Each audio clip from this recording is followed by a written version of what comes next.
Oke, halo Bu Ayu, kami dari kelompok 13. Jadi di sini kami berempat akan mendiskusikan tentang sebuah topik yaitu mengatasi kebiasaan buruk. Sebelum memulai menjelaskan topik ini, kami berempat ingin berkenalan lebih dulu biar lebih enak aja ntar. Jadi perkenalkan, nama saya Fahrida Klarinda Widodo, NIM 1351801. Farid? Jadi perkenalkan, nama saya Muhammad Farid Adila Zuarda, NIM 1351840. Yuk, Fadil. Dan saya Fadil Muhammad Rafi 135181079. Dan terakhir Plus. saya Revandes Girsandi 13518136136. Oke. Ada mungkin untuk memulai pembahasan diskusi ini sesuai dengan guideline yang ada di assignment yang di Teams, mungkin kami berempat akan mengeksplorasi dulu dari topik ini tuh lebih ke pengertiannya dulu gitu. Jadi mungkin bisa nih dari Farid jelasin dulu. Oke, kalau pendapat saya kan jadi kita berempat sepakat masalah yang akan diangkat itu menunda-nunda pekerjaan sebagai masalah utama mahasiswa kebanyakan besar. Lalu apa itu menunda-nunda pekerjaan? Jadi menurut saya menunda-nunda pekerjaan itu suatu kebiasaan buruk di mana ketika kita memiliki suatu tugas atau suatu pekerjaan yang harus diselesaikan, tapi kita menunda-nunda pekerjaan itu untuk dikerjakan karena satu dan lain hal. Nah, penyebabnya itu bisa karena perencanaan jadwal yang buruk. Misalkan kita punya banyak pekerjaan dalam waktu yang bersamaan. Nah, itu kita seringkali bakalan kesulitan untuk mengatur jadwal mana yang harusnya dikerjakan duluan. Nah, karenanya mungkin ada tugas yang terlewat atau bahkan dikerjakan saat akhir deadline. Selain itu, penyebabnya adalah mungkin kita terlalu banyak distraksi. Itu bisa dari main game atau rekreasi atau tidur. Ini sebenarnya nggak apa-apa, asalkan jangka waktu menunda-nundanya itu masih terukur lah. Dan kalau dilakuinya dalam jangka panjang, kemungkinan besar ya pekerjaan kita akan terbengkalai. Kalau menurut saya menunda-nunda pekerjaan ini solusinya bisa dilakukan dengan membuat suatu timeline atau milestone dari suatu tugas yang akan memudahkan kita dalam melakukan semacam breakdown pada tugas yang besar itu dan akan memudahkan kita dalam menyelesaikannya satu persatu, jadi tidak menumpuk di akhir deadline gitu.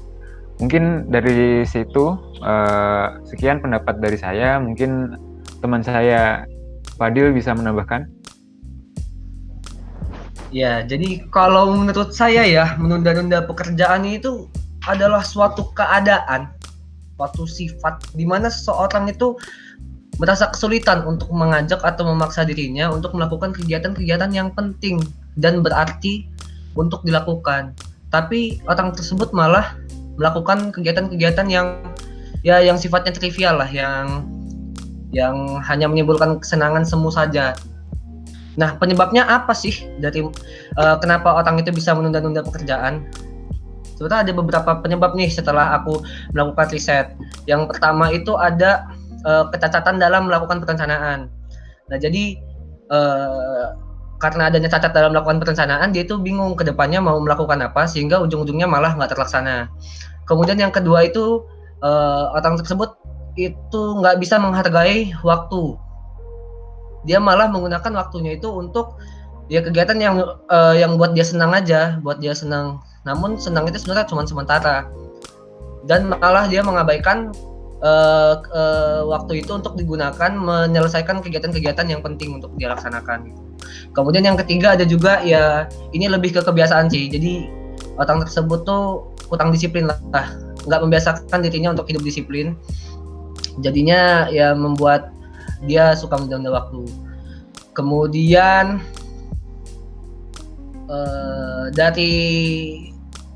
dari sifat menunda-nunda tersebut ya dapat menimbulkan dampak-dampak negatif. Yang pertama itu ya yang sudah jelas ya bakal kehilangan waktu yang berharga. Karena waktu tersebut bukannya dilakukan untuk melaksanakan kegiatan yang harusnya dia lakukan, malah dia gunakan untuk ya berfoya-foya, ya pokoknya disia-siakan lah. Kemudian yang kedua menghilangkan kesempatan emas. Misal seseorang itu udah punya waktu yang bagus lah, dia harusnya bisa pakai waktu itu untuk melakukan hal-hal yang penting untuk dilaksanakan, tapi dia malah mengabaikan itu. Itu sebenarnya waktu itu merupakan kesempatan bagi dia untuk melakukan pekerjaannya, tapi dia malah melalaikan. Kemudian bisa juga karena menunda-nunda ini dia tidak mampu menyelesaikan tujuannya, tidak mampu mencapai tujuannya. Karena ya dia dibanding berusaha untuk mencapai tujuannya, dia malah ya main-main saja gitu. Ujung-ujungnya bisa juga berdampak pada karirnya, nanti karirnya jadi rusak, hancur, jadi susah hidupnya gitu. Kemudian dari dampak-dampak tersebut selanjutnya saya akan menjelaskan bagaimana sih cara kita menyelesaikan atau mengovercome sifat menunda-nunda tersebut. Yang pertama itu kita harus membuat perencanaan yang baik. Kita harus buat perencanaan dalam waktu dekat itu kita mau ngapain aja, kemudian dalam jangka panjang kita mau ngapain aja, biar terstruktur, biar jelas. Kemudian yang kedua kita juga bisa buat bisa buat kayak agenda-agenda gitu, alat-alat bantu kayak pengingat pakai HP atau apalah, pakai sticky notes gitu. Kemudian kita juga bisa membiasakan diri untuk hidup disiplin agar kita bisa terjauh dari sifat menunda-nunda. Cukup sekian dari saya. Assalamualaikum warahmatullahi wabarakatuh. Lanjut kepada Fahru Rida Klarendia. Silakan Edok. Mantap deal. Sebenarnya poin yang pengen aku sampaikan di sini, jadi bahan diskusiku sendiri itu tuh nggak jauh beda dari Fadil sih, cuman ada beberapa poin yang kayak unik gitu dari hasil baca-bacaku. Jadi mungkin dari pertama dulu ya. Jadi menurutku menunda pekerjaan tuh gampangnya adalah ketika kita punya tugas itu dengan deadline tertentu, jadi ada due date atau due time-nya, tapi kita ngerjainnya malah di 10% atau 20% terakhir dari periode pengerjaan gitu. Misal contohnya kita dapat ucil, harusnya periodenya dikerjain dalam 5 hari, tapi most of the times kita ngerjainnya tuh di sehari terakhir, 17 jam terakhir, bla bla begitulah. Jadi ya sering kali tuh di kisaran itu 10-20% terakhir dari periode pengerjaan. Yang itu tuh nggak bagus gitu untuk terhadap hasil kita, nanti pasti nggak maksimal. Terus dalam ngerjain kita mungkin yang nggak se-happy kalau kita ngerjain dari awal dan well planned gitu. Jadi ya sebenarnya nggak enak gitu, tapi somehow kita malah sering banget ngelakuin itu gitu. Terus untuk poin kedua, kalau menurutku tuh penyebabnya ada banyak. Jadi ini mostly dari pengalaman pribadiku sendiri sih. Jadi aku ngerasa kenapa aku sering menunda-nunda pekerjaan, karena jujur aku sendiri merasa kayak selalu bisa gitu mengerjakan tugas dengan waktu yang sangat minim gitu. Itu pun juga dari pengalaman-pengalaman yang sebelumnya gitu. Misal sebelumnya aku dulu pernah ngerjain PPT bisa kok sehari gitu. Nah untuk tugas-tugas selanjutnya bukannya belajar kayak kemarin ngerjain sehari chaos gitu, ini kayaknya harus belajarnya bukan gitu, tapi malah pelajaran yang dapat malah yaudah deh next ngerjainnya sehari terus deh gitu. Itu sebenarnya bukan hal yang bagus, tapi ya nggak tahu kenapa aku masih sering gitu. Terus penyebab yang kedua tuh, kalau dari pengalamanku pribadi itu aku sering mencari excuse gitu, mencari alasan agar bisa mengerjakan hal lain selain mengerjakan tugas yang memang harus diselesaikan gitu. Misal ada tugas, aku malah nonton Netflix atau main game atau main PUBG, main ML dan lain-lain gitu. Dan kadang kayak bersembunyi di balik alasan belum mood gitu, atau ntar aja deh pas sudah malaman biar vibes-nya pas buat ngerjain, tapi malah ya pas malam ngantuk gitu, terus pas pagi gitu lagi nunda lagi, terus ntar malam lah gitu. Jadi siklus gitu, ntar sampai H-1 dulu aku belum selesai gitu, baru sadarnya pas ntar terakhir. Terus selain itu aku juga pernah lihat di TED Talks gitu, aku lupa yang bawain siapa, cuman seingatku judulnya tuh Inside the Mind of a Master Procrastinator, atau di dalam pikiran seorang penunda yang handal gitu kurang lebih artinya. Jadi di kepala orang penunda itu ada yang namanya instant gratification monkey. Jadi di dalam tuh ada yang ngebisikin kita kayak ntar aja deh ngerjainnya, mendingan seneng-seneng dulu gitu. Emang nggak tahu ini scientifically proven atau enggak, tapi hampir semua orang tuh setuju dengan poin ini. Jadi kayak seringkali kita tuh kalau mau ngerjain sesuatu kayak terdistraksi sama sesuatu lain yang gampang dan menyenangkan gitu. Dan ada penelitian yang kayaknya emang udah membuktikan gitu, katanya emang itu tuh bawaan otak dari leluhur-leluhur kita gitu, tapi bukan leluhur yang manusia sih, leluhur yang hewan gitu. Jadi kayak monyet atau gorila atau apapun itu juga ditemukan bahwa di otaknya kayak gitu. Mereka lebih suka mengerjakan sesuatu yang simple dan menyenangkan. Gratification, instant gratification. Kalau di zaman dulu waktu bisa dibilang kita masih jadi hewan, itu bukan sesuatu yang masalah gitu, karena ketika kita menjadi hewan kita nggak dituntut untuk selalu belajar, nggak dituntut untuk menjadi orang yang lebih baik tiap harinya dan lain-lain. Tapi masalahnya kita hidup di dunia manusia gitu, yang kehidupan lebih kompleks, lebih banyak masalah dan lain-lain, dan kita pasti nggak bisa ngikutin di dalam otak kita itu tadi, instant gratification monkey tadi, kita nggak bisa ngikutin perintah dia buat kita untuk selalu melakukan sesuatu yang fun dan simple, itu nggak bisa. Kita harus merubah itu tadi. Nah, dampaknya yang bisa aku lihat gitu, yang bisa aku observe sejauh ini, aku nemunya tuh dibagi jadi dua gitu. Yang dampak yang berdeadline, dampak dari tugas yang nggak berdeadline, sama dampak dari sebuah tugas yang berdeadline dan nggak berdeadline gitu. Jadi bisa dibilang jangka pendek dan jangka panjang. Kalau yang berdeadline paling kayak misal kita nggak ngumpulin tucil gitu, ya udahlah paling nilai tucil kita 0, nilai tucil kita 10 gitu, 10/100 maksudnya. Terus indeksnya misal kita harusnya bisa dapat AB, dapatnya BC gitu. Itu yang yang berdeadline. Paling cuma sesimpel itu gitu, sesimpel nilai kita nggak sebagus yang kita harapkan. Tapi yang lebih dampaknya lebih besar tuh menurut aku yang nggak berdeadline. Misal kayak menentukan jodoh gitu, itu kan sebenarnya juga tugas kan, bukan jodoh itu tugas gitu. Tapi nggak berdeadline, kita nggak tahu deadline-nya kapan, dan memang harusnya nggak ada deadline kecuali kita udah merasakan atau kita udah meninggal gitu. Nah, biasanya tuh yang nggak berdeadline, kalau kita tunda-tunda terus, itu dampaknya lebih dalam gitu daripada yang berdeadline menurut aku. Jadi biasanya kayak si orang ini jadi nggak happy gitu, nggak bahagia sama capaian hidup dia, terus selalu merasa kurang dengan yang ia punya sekarang, atau merasa hidupnya tuh tidak memenuhi ekspektasi orang-orang sekitar. Dia selalu merasa nggak hidup di potensi maksimal dia gitulah, dan selalu menyalahkan diri sendiri. Itu kan juga lebih bahaya gitu daripada, ya sama-sama bahaya, cuman aku ngerasa lebih bahaya yang jangka pendek, yang jangka panjang, yang nggak berdeadline, karena kayak kita nggak tahu gitu, nggak ada alarmnya kayak ini kamu harusnya udah ngerjain nih gitu. Kalau misalnya yang berdeadline kan ada alarmnya gitu kan, tanda petik, kayak harusnya kamu udah ngerjain ini gitu. Tapi nggak berdeadline tuh kadang nggak kerasa gitu, tiba-tiba pas terakhir kita ngerasa, lo kok hidupku kayak gini, kok aku nggak happy gitu sama hidupku sekarang gitu. Terus poin terakhir pendapatku, gimana cara mengatasi kebiasaan buruk sih? Kalau dari aku lebih suka mulai dari sesuatu yang kecil gitu.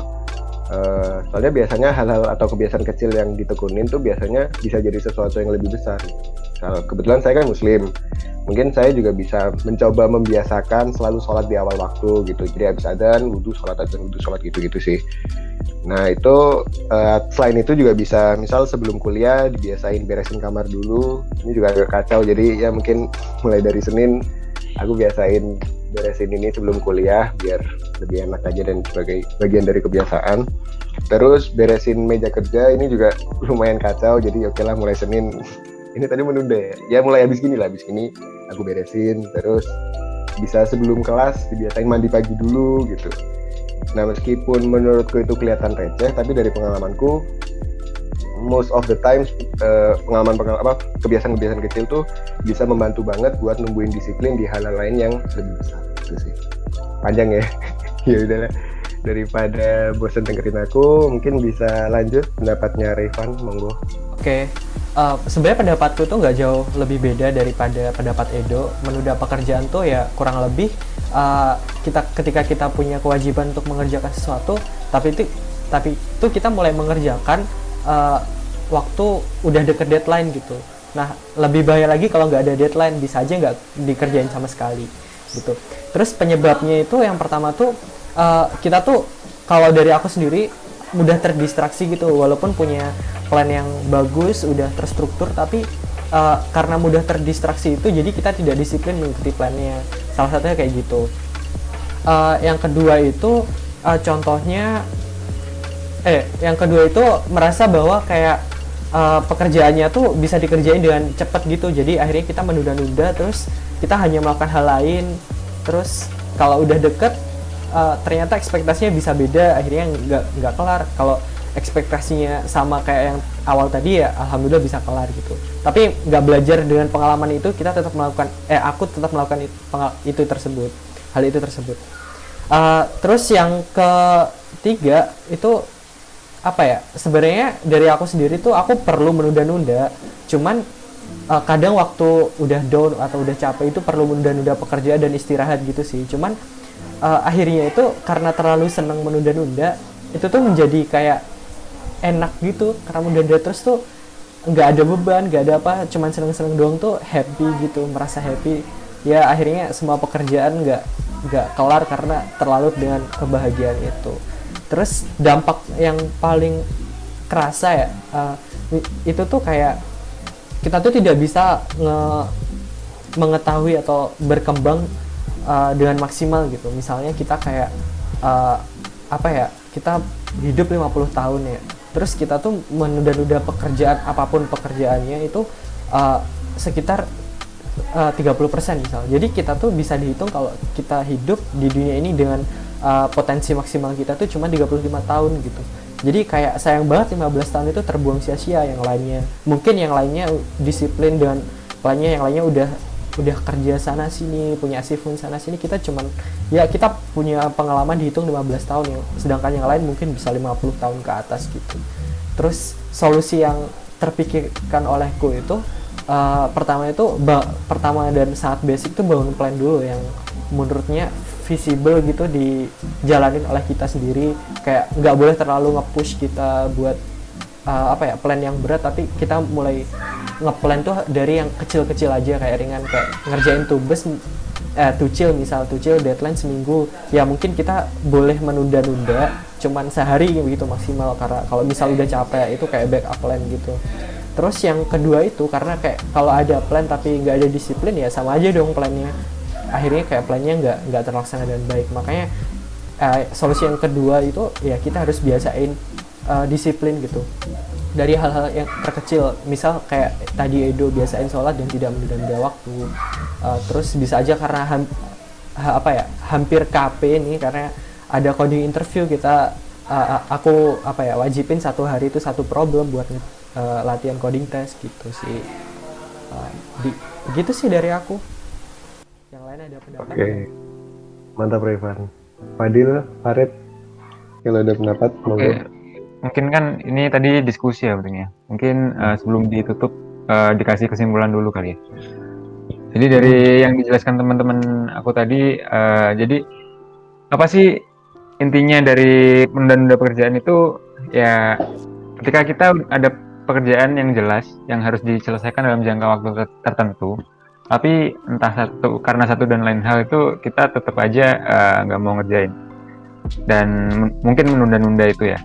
Dan solusi yang bisa aku simpulin dari ketiga temanku tadi itu mungkin yang pertama itu punya plan yang jelas, mau ngerjain apa aja, deadline-nya kapan, jangka waktunya kapan, dan mau ngerjain kapan, itu harus sudah di plan jelas. Dan yang paling penting itu konsisten dan tekun dan disiplin dengan plan yang udah kita bikin itu. Jadi kita nggak ada alasan lain buat tetap menunda-nunda pekerjaan. Kira-kira gitu sih. Oke. Fadil mau nambahin sesuatu?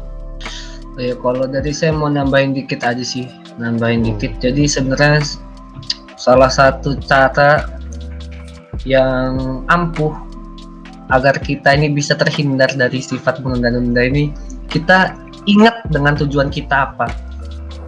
Karena ketika kita ingat dengan tujuan kita apa, kita kan berkhayal, wah senang ketika kita mencapai tujuan itu. Jadi di masa sekarang ini kita akan berupaya untuk mencapai itu. Contoh saya bercita-cita tuh saya pengen kaya, pengen nikah cepat, pengen punya anak. Jadi sekarang ya saya belajar ngambil proyek. Habis itu ya nyoba mengamalkan apa yang telah saya pelajari. Jadi ujung-ujungnya ya terjauh lah dari sifat menunda-nunda itu. Gitu. Terima kasih. Ya, sama-sama. Mas Rifan, mungkin ada sesuatu yang mau ditambahin? Dari aku udah sih, udah cukup jelas. Oke, mantap. Jadi kalau gitu aku tutup aja ya. Jadi sekian Bu Ayu dan teman-teman, mungkin kalau ada yang lihat video ini, hasil diskusi dari kami berempat mengenai kebiasaan buruk yang kami berempat tuh lihat kayak bener-bener berpotensi buat ngacauin hidup gitu lah.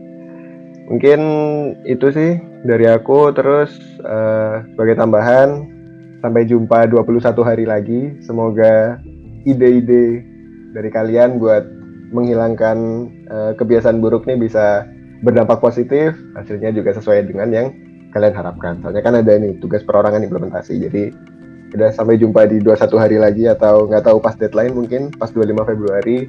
Ya pokoknya kapanpun, semoga di masa depan kita bisa menjadi pribadi yang jauh lebih baik. Sekian, dadah, kasih. Dah.